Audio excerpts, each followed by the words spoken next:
Discussion keeps the world turning. This is Roundtable. You're listening to Roundtable. I'm Steve Hatherley today with Yushan and Yushan.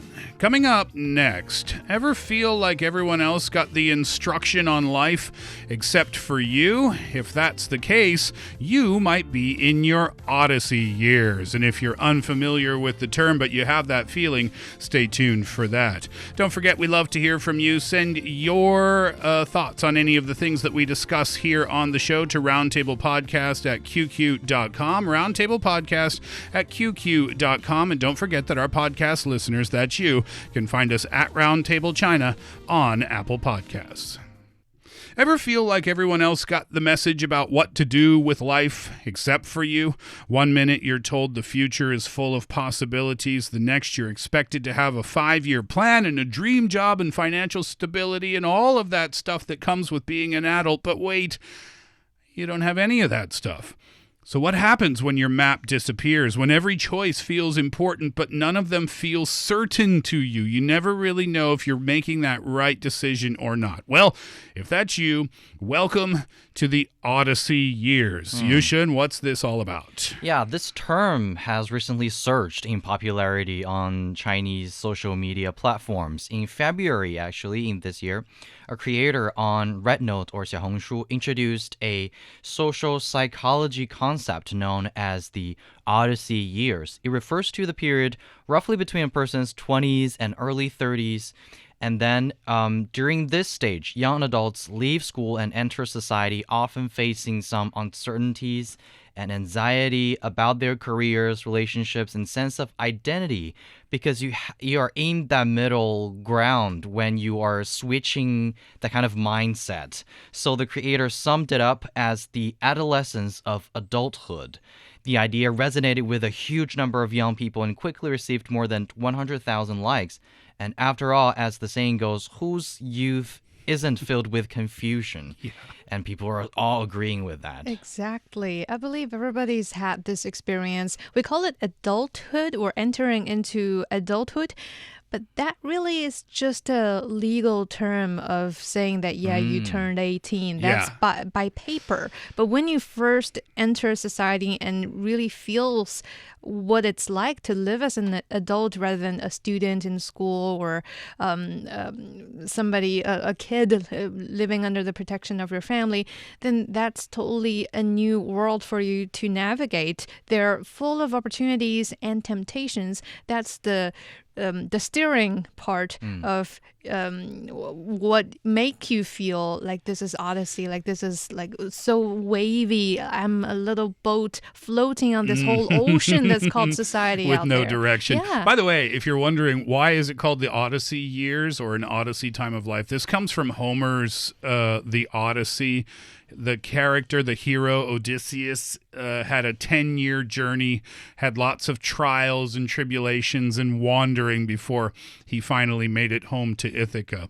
So that's where this comes from, that kind of concept of wandering through life with an undefined, perhaps, destination.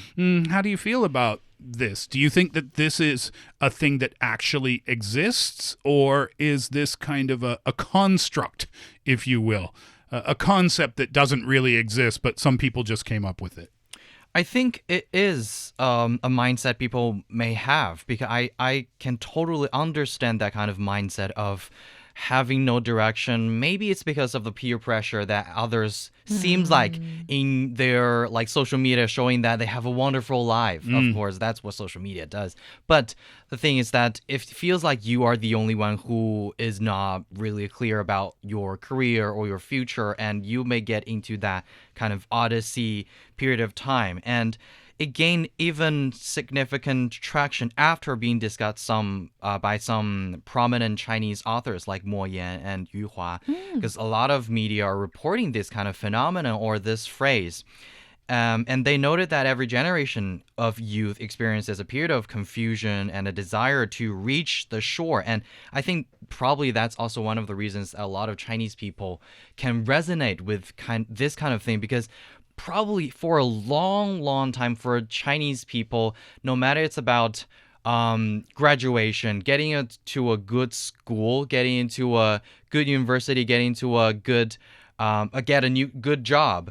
People call it reach the shore. And that's a kind of popular Chinese term for successfully reaching one's goal.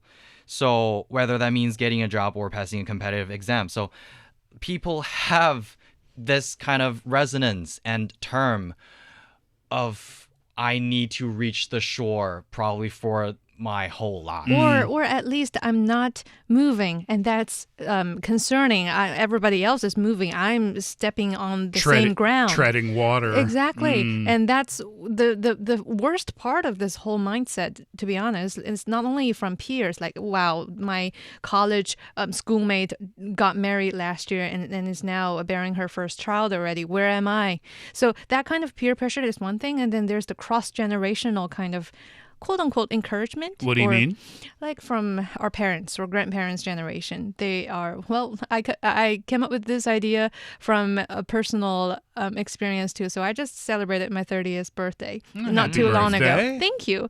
And while we were celebrating, my dad fell into tears, which was surprising. But the word he came up with after the tear came out was, wow, looking back when I was 30 years old.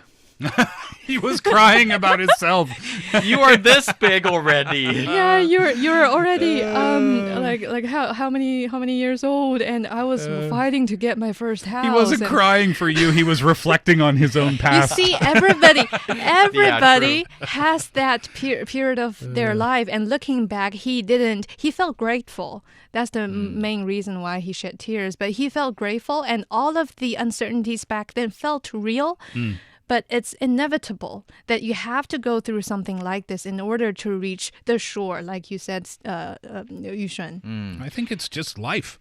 Right. Yeah. People always want to ask me when I lived in Korea, oh, how's Korea? How are Korean people? Are they, is the culture different there? How's China? How are Chinese people? Is the culture different there? Is it different from Canada? Is it different from America? Is it different from the West? Well, yeah. I mean, there are traditions that are different, but when it comes right down to it, human beings are human beings, and they have the same concerns and fears and anxieties finishing school and entering into the workplace or new relationships. And that's where cultures kind of don't exist anymore when we just speak at a human level. Yeah. And that's this what we're talking about here that young Chinese people are feeling now is the same thing that young Canadians feel and young Americans feel and young Brits feel and young Aussies feel, or wherever you're from in the world. This is just part of the path, I think. So I don't think there's anything to be concerned about. This is my point. I don't think there's anything to worry about when you have those feelings, because everybody on the planet has these feelings. Yeah, I saw one understanding of this Odyssey time. Thank you for that, like, origin of the Homer's epic of these Odyssey. And the name, some people are saying the name also carries a positive connotation, just as Odysseus eventually returned home. So this kind of Odyssey years, Odyssey period suggests that wandering is a kind of temporary, albeit difficult, and path towards self-discovery, and eventually you will find your own path, or you will find your destination. Yeah, but it's easy to say when you have hindsight. Right. If you have hindsight, then it's a very comfortable topic to discuss.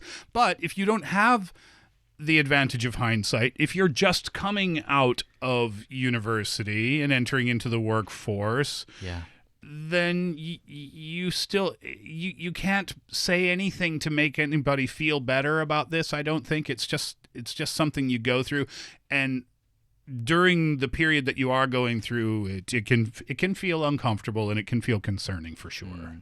But most importantly, I think at this very phase of your life, it's crucial that you have something that you hold on, whether it is your idea for a future career or your idea for a family. There's got to be something that anchors you in the heart. That's how I think I passed through the past 5 years where there's a lot of things going on, but yeah, still you have hope.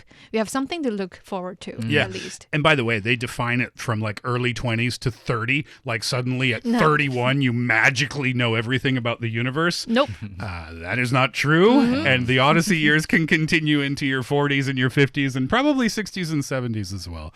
All right, that'll do it for Roundtable for today. We are indeed out of time. Thank you so much for being a part of our program today. I'm Steve for Yushan and Yushan. Please do come back again next time.